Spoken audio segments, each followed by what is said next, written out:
Good morning. We're on page 1157 of Ayin Beis, volume 2. Yeah, we returned to Ayin Beis. We're talking about the second Eifen, the Inyan Bittul, the second level or second dimension or second manner of the Bittul of Eir, as we discussed in the beginning on page 1155, that Eir itself is in a state of Bittul, which of course introduces Bittul into existence. And the first level, briefly, was Eir is nullified and doesn't sense any sense of value, self-value and self in the presence of its source. Since it's aware of its source, therefore it's nullified. And even though the source is Atzmus, in this case, talking about Atzmus, but still the Eir sense is Atzmus, regardless of the fact that Atzmus itself is beyond everything. But what Eir is nothing but sensing its source. Here, in Eifen Beis, the second level, he's talking about because it's attached to its source, and it therefore does not exist without the source. It means remove the source and the Eir disappears, so the Eir is Bittul because it doesn't have anything but the source. It's not due to being nullified in the presence of something greater. It doesn't have any existence without the source. And he gave the example of the sun. The light, the sunlight, if there are clouds which conceal the sun, what happens there? It doesn't allow the light to radiate or radiate completely.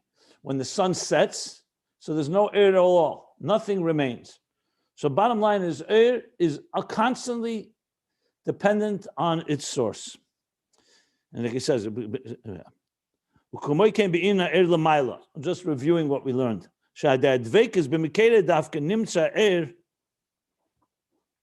middle of page 1157, the line I just read is and therefore, and the Eir is felt, sensed, its entire existence is only due to its source. And without the source, it doesn't have any existence, the Eir, which obviously is in direct contrast to Yesh. We at all don't feel. Not only don't we feel the first level of Bittul, that we're nullified, to feel this level is completely felt by there, that it doesn't exist if there's no source. It doesn't have any existence.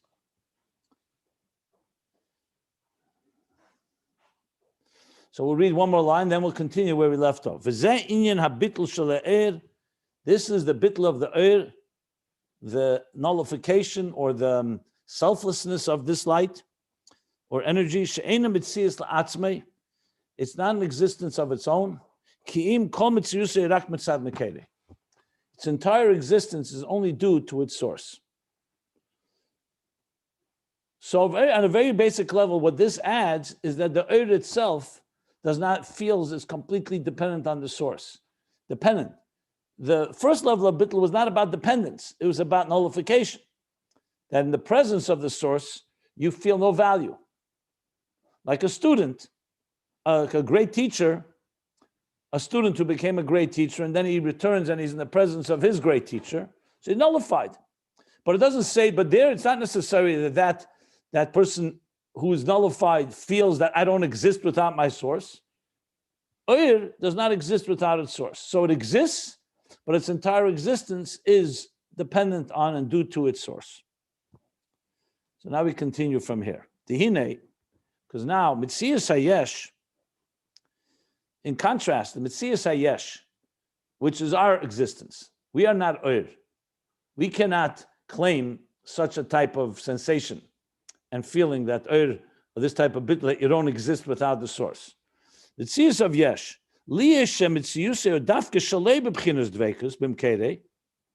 being that its existence, not only that it's not connected, it's dafke, a result of it not being connected and attached to its source. In other words, it also has a source. The Creator created the creation, but it's not in a way of dvekus. Creation is not like Eir. it's created in a way that there's no ostensible, there's no revealed connection between the two. So therefore, therefore the yesh, and that's the whole purpose. The yesh feels as a mitzias ba'atzmei. I'm a self-contained reality. I'm an independent reality. That's a good word, independent reality. That's the yesh. And that's exactly what the kavanah was. That's the way God wanted it, to create a yesh that does not feel dependent on its source. That's a yesh. Mashenkena oyer, by contrast, oyer, the oyer, nirgish by ech shekol mitziyus dafka mitzad rak mitzad mekede. In it is felt, its identity, its psyche, if you wish. Even though we're not talking about something that's human, but its identity, its personality, the oyer itself, it's sensed in it that its entire existence is only due to its source. So using the yesh as an example, we can, by contrast, by process of extrapolation or contrast and negation, and say, oyer, on the other hand, is the exact opposite. And therefore the result is also different. Since its entire existence senses the source, that is dependent on the source, so therefore it doesn't feel itself as an independent entity. If you felt that you were completely dependent on the source in a full way, then there's no real existence outside of it. I am an extension of the source. I am as a result of the source, and I don't have any existence without it. So very different type of consciousness, basically. Now, in the parentheses, which in Ayin Tzadik Dal is going to be a long elaboration, the Rebbe Rashab, let's see, it's not a short parenthesis, I see. It goes, so where does it go? Next page. Yeah.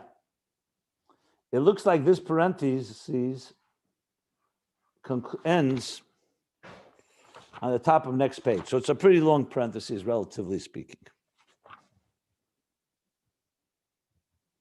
Yeah. So let's learn it. Before I go to the parentheses, any questions on what we've said so far here? Okay, good. Now the parentheses, the Rebbe Rashab is going to... The difference between yesh and oyer is that oyer knows that he's not a Metzias without his mocker, and yesh is denying it. He doesn't say denying it. He doesn't know in the first place. Okay. Yeah. Thank you. Yeah. They're created differently. It's a completely different creation. I mean, I don't want to compare. He's going to say now an example. He says how this Bittul manifests in Ivroim. Where do we see this Bittul in the creation? He doesn't bring it here, interestingly, and I understand why. But sometimes on lower levels, when Chassidus explains the difference between Alma Diskasi and Alma Disgalia, or Alma Diskasi, the hidden worlds, is compared to the sea, to the ocean. And Alma Disgalia is compared to land. So the difference of consciousness of a land mammal, a land creature, and a water creature, fish, is that Nuna Yama, fish in the sea, are completely absorbed and always aware of their source. The Gemara, the famous Gemara, where Rabbi Akiva was asked why the Jewish people are always dependent on Torah. Ein mayim el Torah. Torah is like mayim, and the example of the fish. When the fox comes to the edge of the water and says to the fish, why don't you come out? You spend all the time in water. Why don't you come on land a bit? Obviously, he was looking for a good meal. And the fish said, they say you're such a wise creature, pikach. You're not wise enough to understand that if we come out of the water, we cease to exist. In other words, a fish's consciousness is completely submerged in its source. In Alma Diskasya, so there is fish, but the fish are completely absorbed. There's even a day, Rab Shimon ben Gamliel says, that fish are compared to water. They're not a chetzitza. In other words, if you go into a mikveh, in a body of water, there's fish, and if the fish touches you, is it considered chetzitza, like a block? And no, because fish are like water. There's other opinions on the matter, but the point is fish are completely submerged and therefore aware always of their source. And a land creature, even though we need to breathe and we are also dependent on that, but it doesn't have quite that. We don't feel submerged in our source to the point that we are, like it says, dependent on. Now, the reason he doesn't give this example, because this is much higher levels. That's already in creation and Bria and Yitzir Asiya. This you're talking here levels Oyer and Sof Lifnei Tzimtzum. But just as it's somewhat of an example on a lower level of two different states of consciousness. But now he's going to say what it is like in Nivroim. So he's going to say, Bittul, because this type of Bittul, this second level of Bittul, which is that it doesn't feel any existence without its source because dependent on its source. He says, yes, Shleimer, we can say, where do we find in Nivroim this level?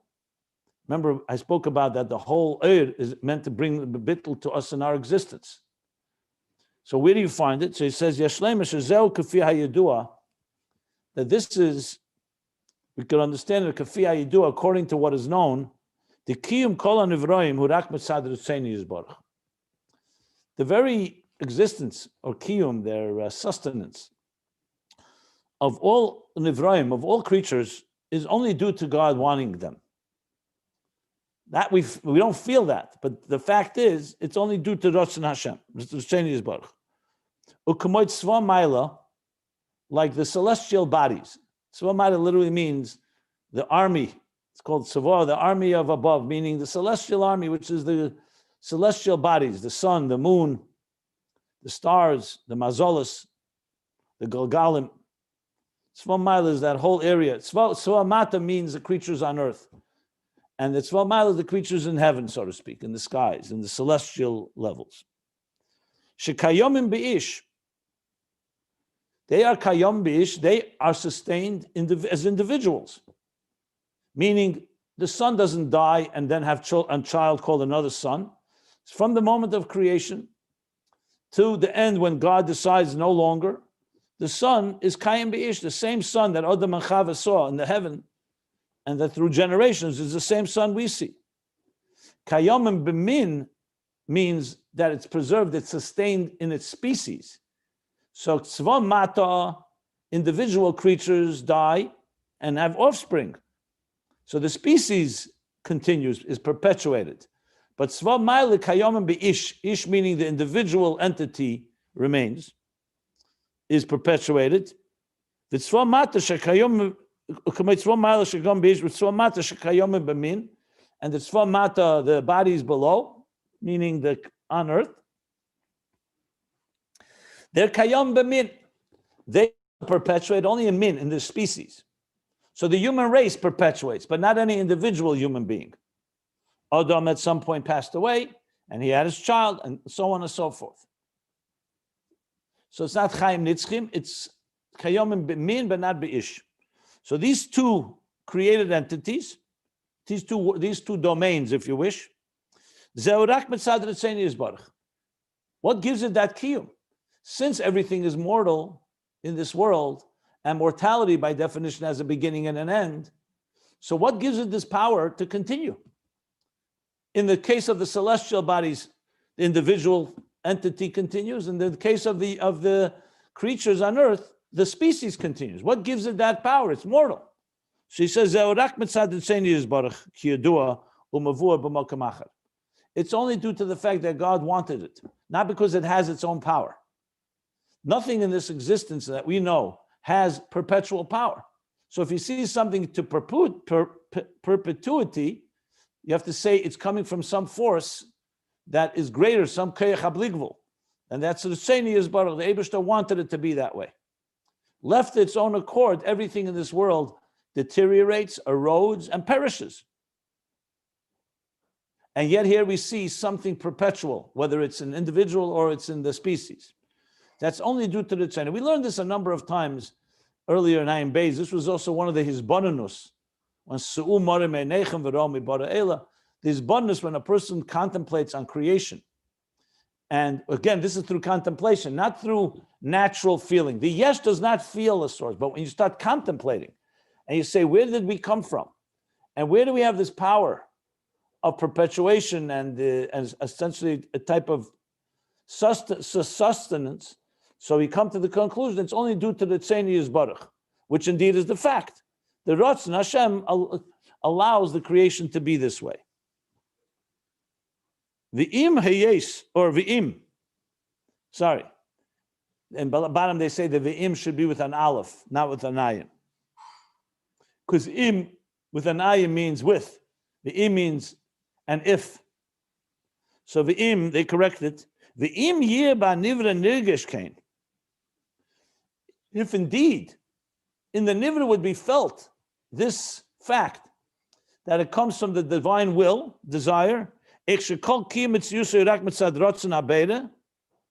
that how its entire, the sustenance of its existence, the perpetuation of its existence is only due to the will and desire of the Creator, the creation would be bittul ba'atzmei, it would feel bottle. If it felt it. Since we don't feel it, that's why we don't feel the bittul. But even though that fact is that way. V'hainu, shelo yeh b'shum eifen b'mitzias murgish.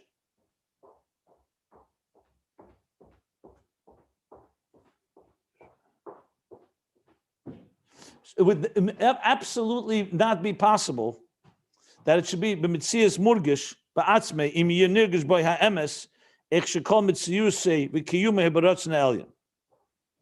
So if we really felt it in our gut, meaning not with our minds, that we contemplated and we came to a conclusion, a logical conclusion. If it was really murgish ba'atzmei, this sense that our entire existence and our entire kiyum mitziyusei, the entire sustenance of our existence is only due to Ratzon HaBeida, so b'shum eifen,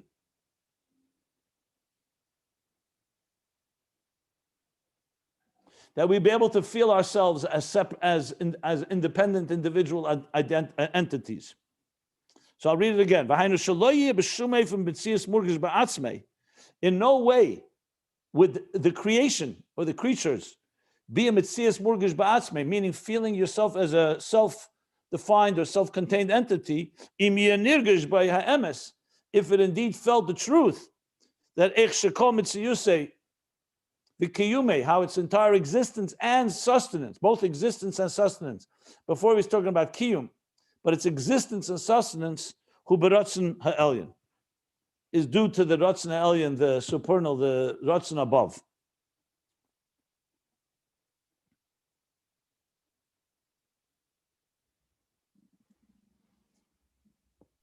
Okay. But it's not nirgash. Yeah, correct. Even though it's true, and we can contemplate on it. So he didn't finish it. He's looking for an example of this type of bittul. Remember, we're talking a bittul, not of heder tfisas makim, not that you feel nullified or overshadowed by a higher reality, but you feel that there's no existence of your own without the higher reality, the second level. So feels that. That's Yesh does not feel it, but if it did feel it, it would be bedugma, that type of bittul. That's what he's saying.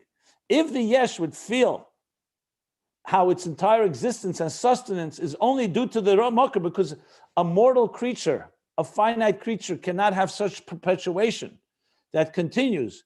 Like, why wouldn't human beings go extinct? And so on, is a result of the Ratzon HaBeida. If we felt it, that would be like the bittul of the oil. That's what he's saying right now.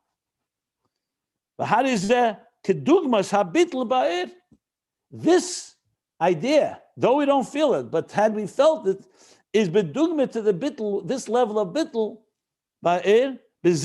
what makes it similar? Its existence doesn't come from itself, it comes from its mocker.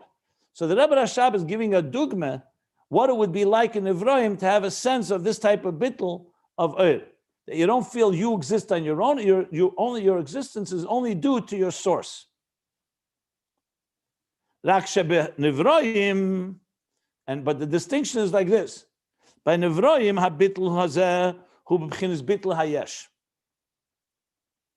u ba'er b'chinas bitl mitzias.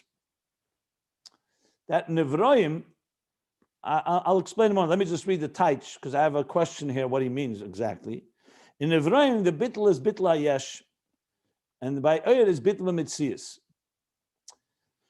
So I'm not clear what he's saying. Does he mean to say that if the Bittul was Murgish in the Nivroim, so it'd be similar to Bittul Oyer, but it would be only Bittul HaYesh? I think that's what he's saying. Or is he saying that we are capable through his bonanus and our contemplation, our Veda, to come to a sense that we are not existent on our own only due to the source, but it's not utter bittul in the sense of utter selflessness, because it's still bittul yesh. You're a yesh that feels like you're, let's say we actually felt that our kiyum, our existence and our perpetuation is due to the Ratzon Elyon. Just hypothetically, we felt it.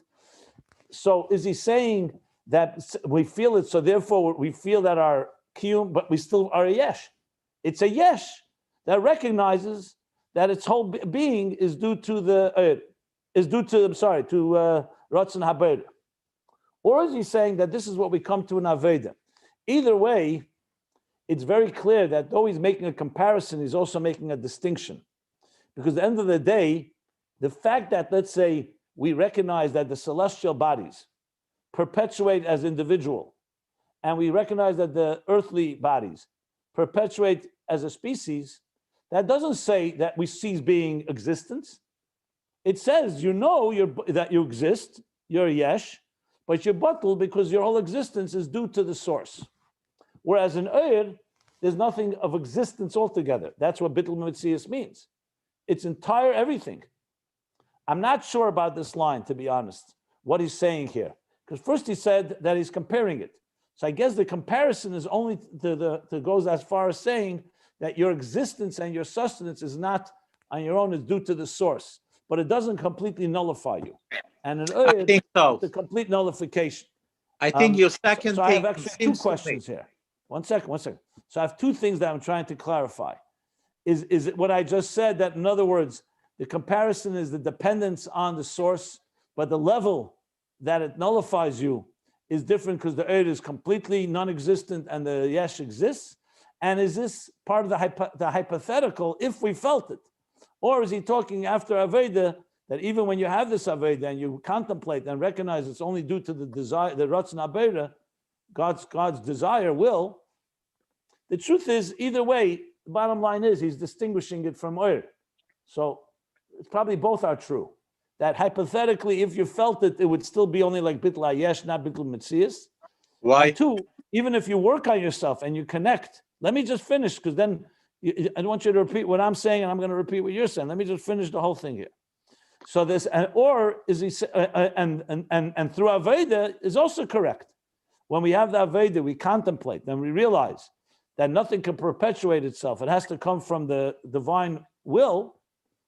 Then that creates a Bittul HaYesh, but it doesn't create Bittul Metzias. I think that's the pshat here. Either way works.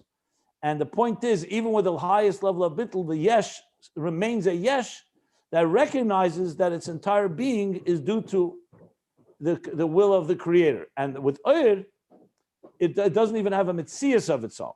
Not a kiyum of its own, a Metzias of its own. I think that's nirgash boy, ho'emes, nirgash boy. We already talked about that. We moved on. I'm talking now what the next line means. He's talking about the difference between Bittul HaYesh and Bittul Metzias. Anyway, one second. Let me finish. Is it clear what I've said? Is there a question? Is there a comment? Feel free to comment or question. I explained how I understood it. I want to say something, if it's okay with you. But you're saying it in the middle of my sentence, so I don't even know if you heard what I said. So I heard everything. Something, or you want to comment something? No, I heard everything, and I want to say what I think. I'm not insisting that I'm right. I don't know. Are you rephrasing, before you continue, are you rephrasing what I said, or you think you have another way of understanding it? No. You explain it very well, but you said you don't know if it's the first thing, to Aveda. I just concluded that I could say it's both. It doesn't matter. It could be both. It could be. I'm only asking you, if it will be nirgash by the yesh, nirgash, not understanding, why should it feel a Bittul HaYesh? Because it's not oir. At the end of the day, it's not oir. That's why. But nirgash means like oil. What's the difference? No, it doesn't say that's what he's saying. That's not like oir. It's not like oir. So I'm asking you, yes, what's the difference between yes and you didn't hear what I said.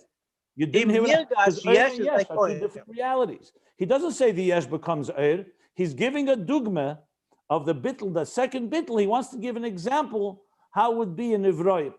And he doesn't say nivra becomes oir. He never says that here. He says it's a dugma in nivroim, that bittul, with the qualification that it's bittul yesh, because a nivra was never meant to be oir.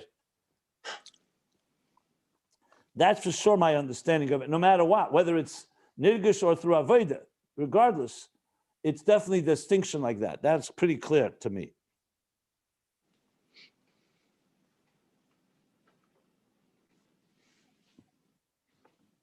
Basically, like I said, I would distinguish between mitzias and kiyum. To say,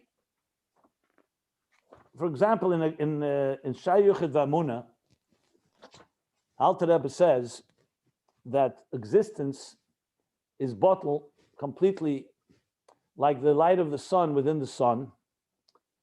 And ilu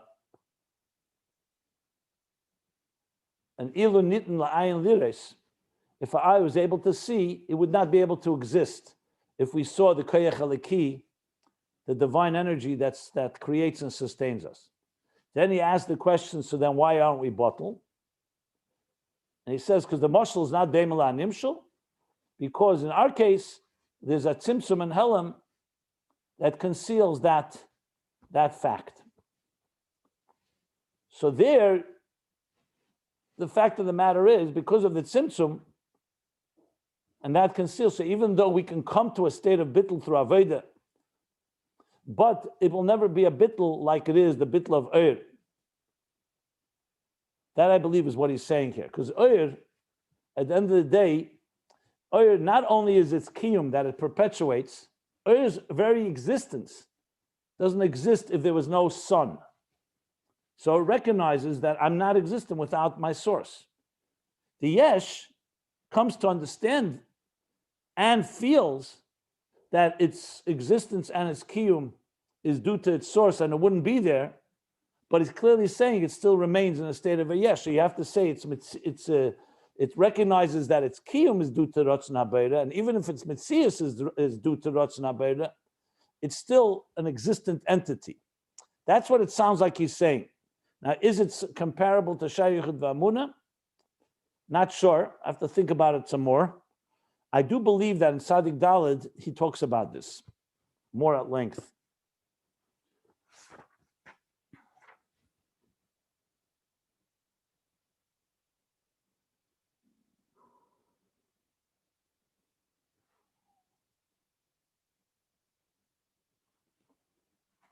Let me just see something here.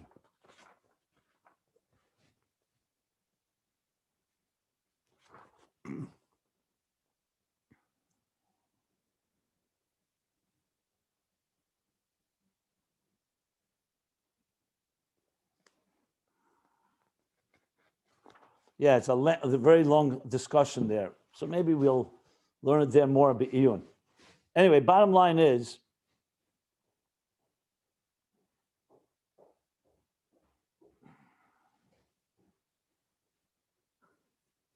I'm just thinking through again. Is it possible to say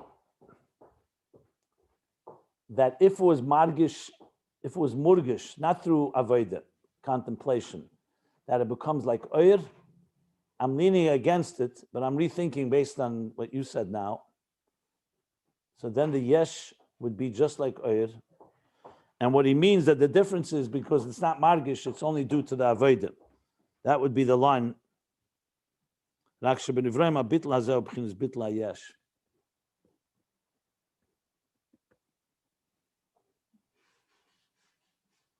probably could say both ways. I'm not positive. It's pretty clear that he's giving a dugma, bittul kazeb nivroyim yesh leimer. In other words, that we have a sense of this type of bittul due to the fact that existence and its perpetuation must be dependent on its source. I don't think he's saying that if it was Murgish and Ivraim, it would become like Oir. I don't think so.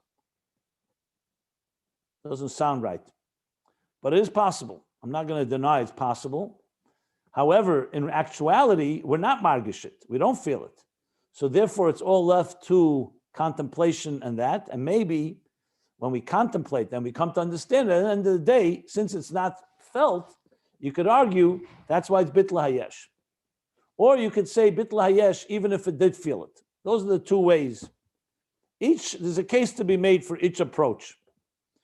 You understand the two approaches I'm explaining here? I have to think about it some more. I have to go back also to the Shar Yichud V'Amunah, I think is very important here, because we learned that as well.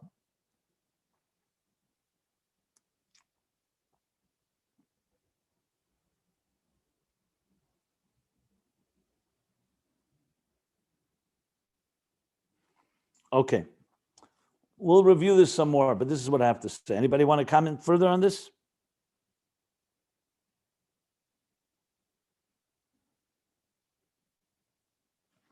V'yesh leimer, continuing. Shezein yiru ma'Hashem kol ha'oretz, v'yiru es Hashem k'deishav. Yesh leimer, says the Rebbe Rashab, you can say that this is what we say, yiru ma'Hashem kol ha'oretz. Two levels of yiru es Hashem.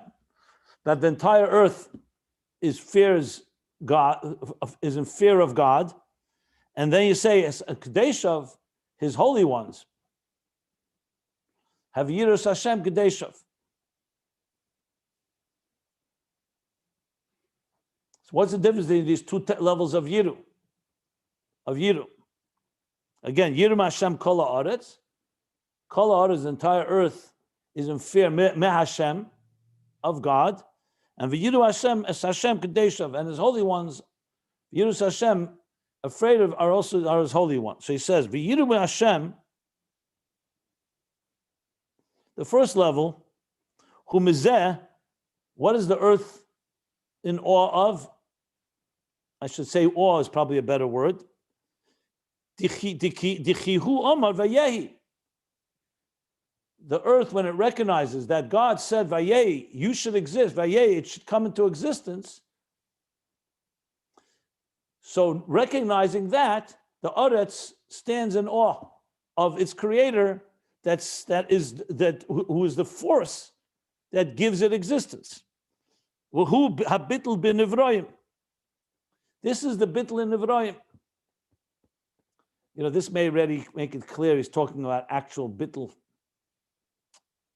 This is the Bittul in the creations.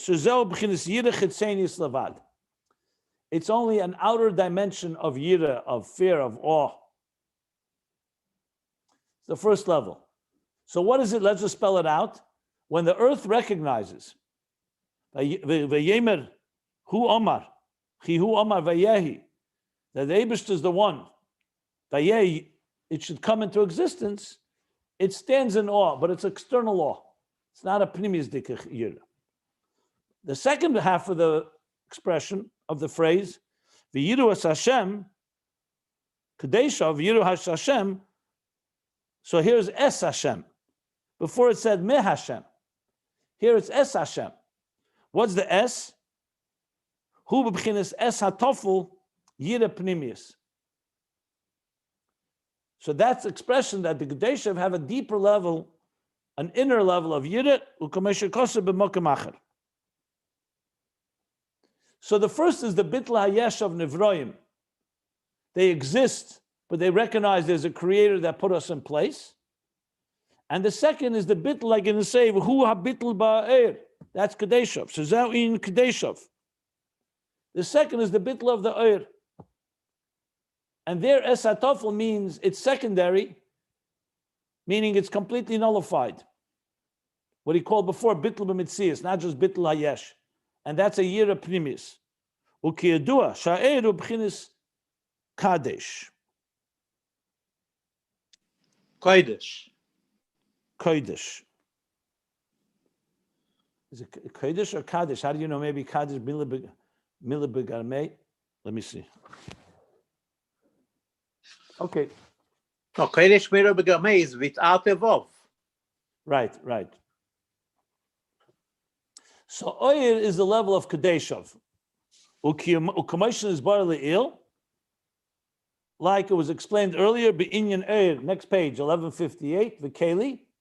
We learned earlier that the Oyer and Keli, Shubchinis, Shuzel Bchinis Tada v'Kedusha. Keli is Tada, and higher than that is Kedusha. Tada is pure, and Kedusha is holy, sacred. So what do we see from this? That there's two levels of Yira. The Yira of the Bitla Yesh of Nevroim, and the Yira of Bitla HaMetzias Pnimi, Bittul Pnimi of Oyer, Kadeshov. And let's just read till the end of the parentheses, one more line. The Chain ben Neshamas, and the same is with souls, Shem Bechinas Bittul the Yira Pnimius, just like it is with Oyer, same as Neshamas, souls, it's a Bittul, a sublimation of a Yira Pnimius, an inner Yira, and awe. Shem Bechinas Oyer, Kamei Ner Hashem, Nishmas Adam. The Neshamas are like Oyer, like we say, Ner Hashem, Nishmas Adam, the soul of a human being is the flame of God, the candle of God. So neshamas are equated to Oyer, and the bittul of Oyer is the bittul of Yira Pnimis of the Yiru Es Hashem Kol Kdeshav. I'm sorry, Kdeshav. Yiru Es Hashem Kdeshav. Okay, so here, what is he saying? Is he saying all this is in case the Nivraim would feel the Mokir, would feel that everything is Ratzna Beta, it's all hypothetical? Now it sounds clearly that he's talking about actual Bittul through Avodah. That means that this is an actual Madrega. This is not a hypothetical. Maybe if they felt it, that's how they would be. So clearly he's moved from the hypothetical to the actual. So that brings us back to the point that the Yesh doesn't feel it. That's why it doesn't have this level of Bittul. But through Avodah, it can come to understand and also feel it through Avodah, not natural feeling. And when it does so, apparently it can only it reaches Bittul Yesh. Yira Chitzenius. Oyer, on the other hand, its entire being is that way from initially, even without any Avodah. There's no Avodah in Oyer. And there it's a Bittul Mitzias. But now he also brought it that Neshamas are like Oyer.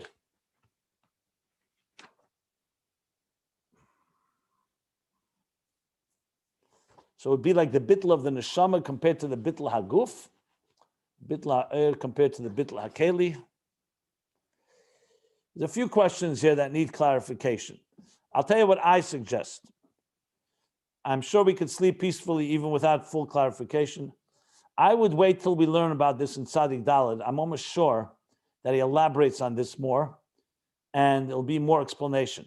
But suffice it to say that this parenthesis came to give us a taste of the second level of Bittul and Oyer, that it senses that it does not, it's murgish, that it does, that an Oyer senses it doesn't have any independent existence because its entire existence is dependent on its source.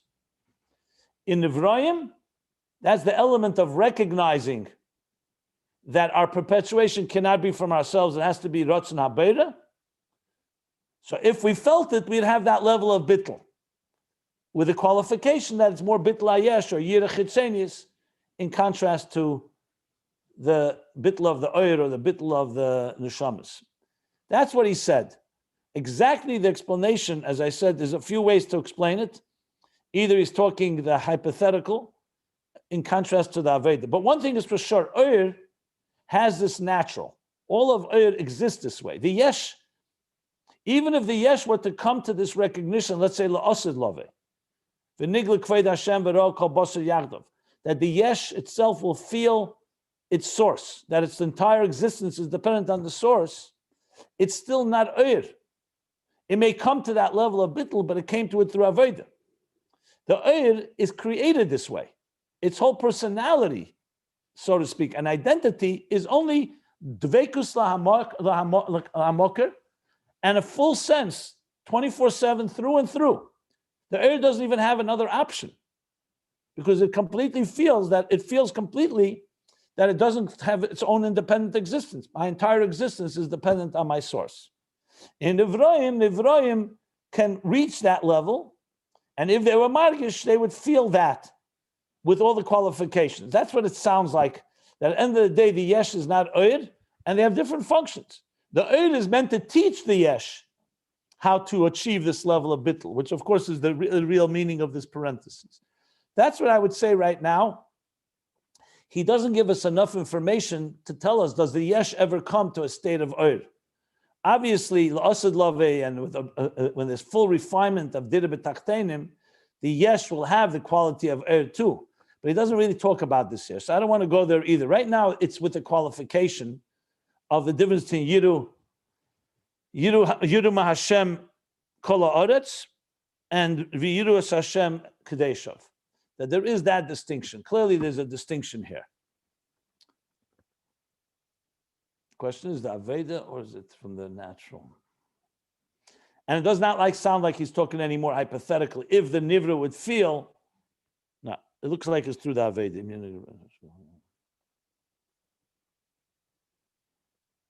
So we finished the parentheses. Anybody want to ask or comment on this? Now we'll read another, it's one more line, and we finish the second Eifon HaBittul in Ayin Beis. So one more line. V'zeh inyan, after the parentheses, the second line on page 1158. V'zeh inyan ein zuloscha. So we know, we talked about the different levels, if you remember in davening and Shabbos. We say, ein arech lecha be'elam hazeh. Ein zuloscha. There's going to be ve'efes bilodei. And there's a fourth level there. What is the lashon there?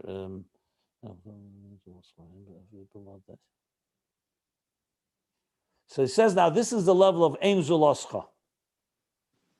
Ein Zuloscha means there's nothing but besides you. There's no other. Zulas means another. Ein Zuloscha, there's no other but you.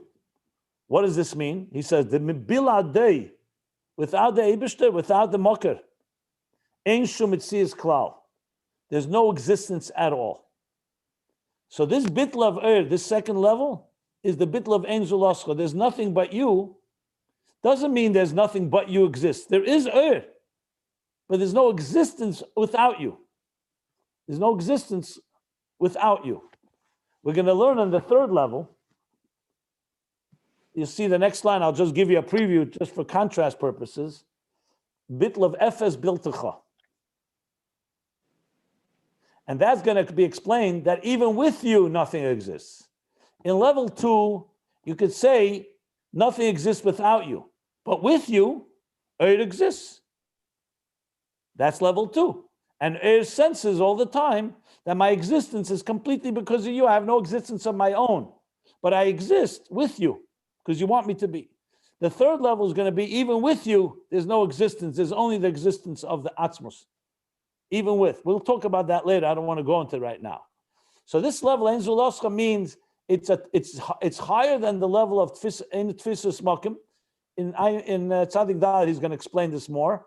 Because there, you exist, but you're nullified in the presence of something higher. Here, your entire existence is dependent on the source.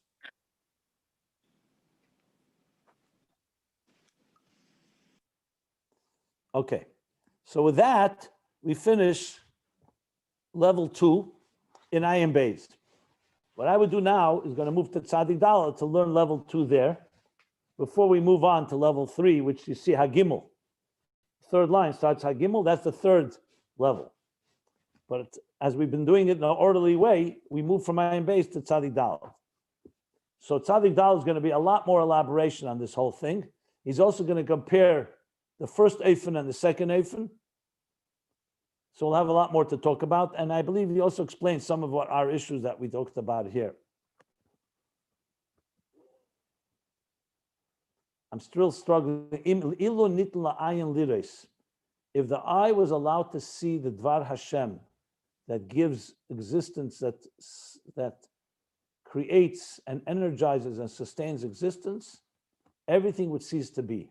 That's the Lashon in Perek Gimel Is that the same level what he says here, that if we felt it,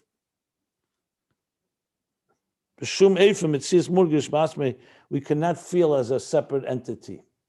I don't think so. That sounds complete nullification of Shaykhut Vamun, and here it sounds like you exist, but your whole existence is due to the source. I'm just thinking out loud. Please, I apologize. I'm just trying to compare.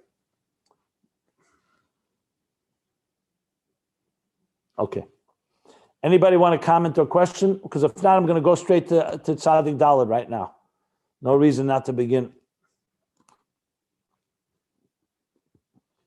Okay. So, moving right along, back to Tzadik Daled. Page 100, and we skip pages because there's it's page 137. So don't think we skipped anything, because we stopped at 121, but in between there's all kinds of other material, letters and the kontresim and introductions. So we're going to go to the Maimer on page 137. If you need the text, go to ayinbeis.com. All the text, all the PDFs are there. Everybody following along? Okay. So I might as well begin. First of all, this Maimer, if you notice, begins Ein arech lecha hu be'elam hazeh.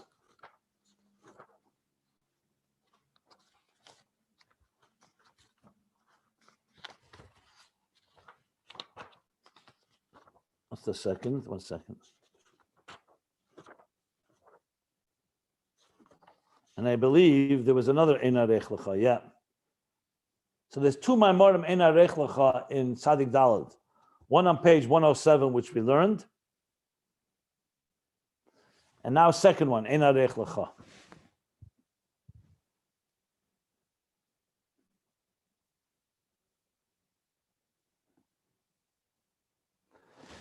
I'll tell you, in this case, I probably would learn from the beginning of the Maimer, because it's relevant to these levels that we're talking. So I'm going to start from the beginning on top, from the actual Maimer on page 137, okay?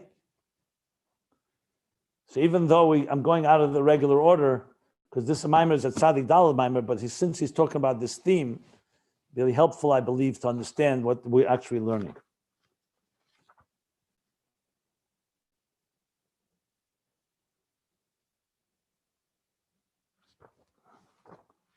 I want to see one distinction here.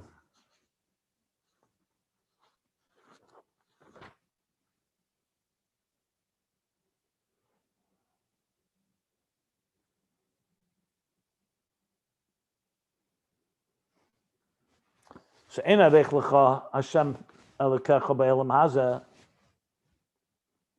ve'ein zuloscha malkeinu l'chai elam haba.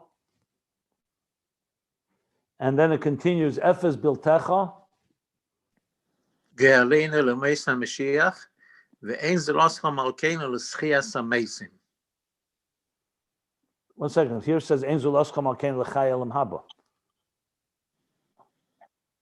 What's the full lashon in davening? Ve'ein biltecha l'meis HaMashiach. Efes biltecha.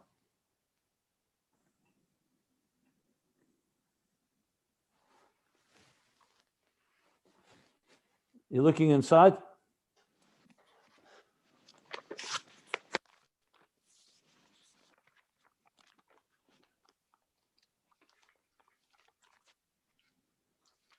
How come I don't remember it now? Okay.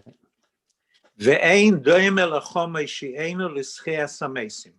Yeah, there you go. Hashem Elokeinu b'olam hazeh, ein ve'ein zeloscha malkeinu l'chai elam haba.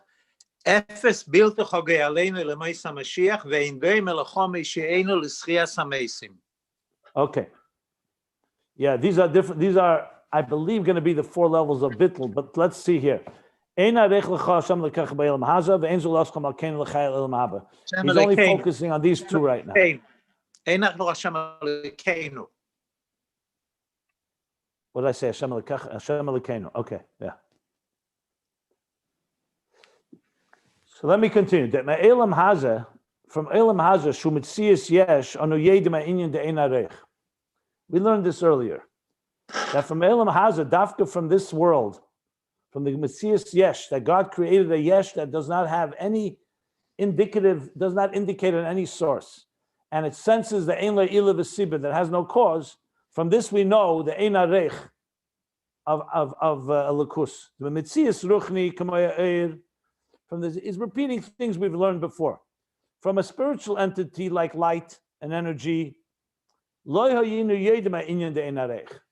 wouldn't know that it's infinitely distant because Eir could also be have a relationship with its source. So Eir itself does not tell you how distant Atzmus is, how infinitely distant. From the Metzias of Ruchni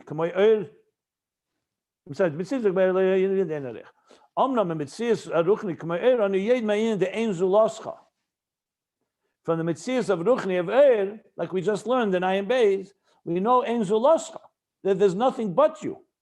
But Ein Areich, infinite distance, is the Yesh, tells us. From Eir, we know that Ein Zuloscha, there's nothing but you, because the Eir, as we're going to learn, and we learned, senses all the time that my whole existence is only due to you. These are the two statements. Ein Arech Lecha goes on Metzias Gashmi, the physical entity, and Ein Zuloscha goes on the Ruchni. The Metzias Gashmi Yonu Yedim Ein Ein Arech. From a physical entity, from a physical existence, we know the Ein Arech, the infinite distance. Metzias Ruchni Yonu Yedim Ein Zuloscha. From a spiritual entity like Eir, we know the idea, there's nothing but you. There's nothing other than you. Upirish Avud Raham. So Avud Raham is a commentary. He brings Pirish Tefillah. He explains davening and he explains different minhagim and so on. The Ein Zuloscha says the Avud Raham, Malkeinu l'chaya elam haba, the Hainu la'asid love. When you add l'chaya elam haba, you're talking about la'asid love in the future.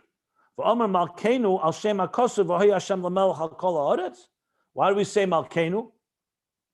Because it's referring to the future when it will be a situation like it says at the end of Zechariah. V'hoy Hashem l'melech. And then in that day will be, God will be king al kol ha'aretz on the entire earth. V'yemahu in that day, Yi Hashem echad u'shmo echad. Hashem will be one and his name will be one. That's why he brings Malkeinu in the L'chai Elamah, because that's the matzah that will be La'osad Love, that relation, that sense of the divine. That's the beginning of the Maimon. U'lahavin kol zeh, next paragraph. This is another Hemshech, not Ayin Beis, but it's based on Ayin Beis. So he has his own trajectory here. So he says now, U'lahavin kol zeh, to understand all, he doesn't even ask questions in this beginning. He just makes statements. Just to understand all of this, one has to preface that which was explained earlier, that Beis day is das Ayin v'das tachten. This is a good summary in the Frierdiker Rebbe's own words, that the two perspectives, the perspective from above, das Ayin, the perspective from below, das tachten, hu ba'er gufa. Remember, that was the Chiddush. It's not just from the creator's perspective and the creation's perspective. In the Eir itself, you have these two perspectives. The das Elyon hu ba'er, k'moisha nimshach mina atzma shu b'chinas ayin ba'atzmei. Das Elyon is in the Eir. That's referring to the Eir as it transmits and emerges from Atzmus. And this Eir is in a state of Ayin ba'atzmei. It feels and senses it's nullified. It's Ayin, Bittul. V'hainu, the Ein zeh ma'asher ein sei baruch hu roya oisei le'ayin v'efes. This does not mean that the Eir Ein Sof, before he said Atzmus, meaning sees that this level of Eir is Ayin v'efes, is nothing and nullified. Kim gama Eir ba'atzmei u'b'chinas Ayin. I know it sounds strange. He says the Eir Ein Sof, and then he says the Eir ba'atzmei. If you look earlier, the expression was Atzmus roya oisei. On page 115, the words there were like this.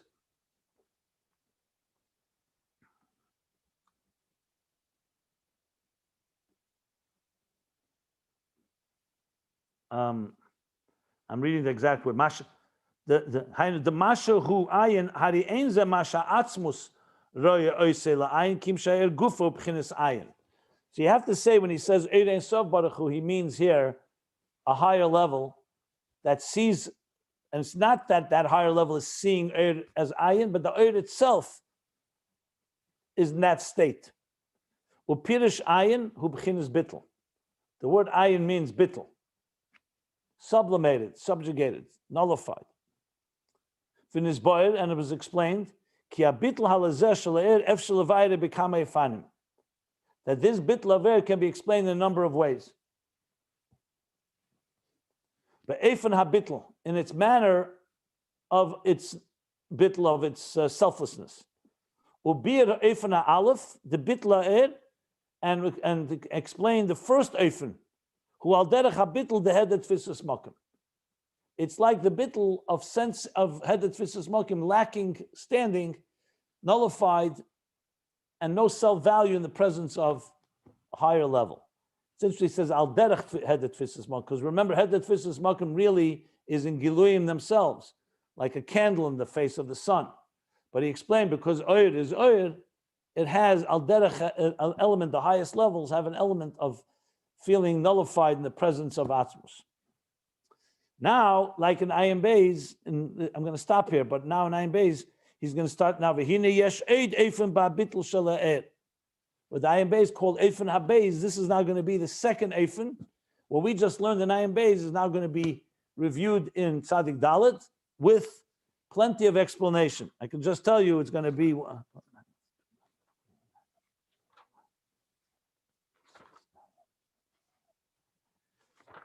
I think it's almost 7 or 8 pages. Yes, 7.5 pages until he gets back to the third level of Bittul. So the next 7 pages, 7.5 pages, is going to be an explanation of the second way of Bittul. This whole mimer is actually the second Eifan HaBittul.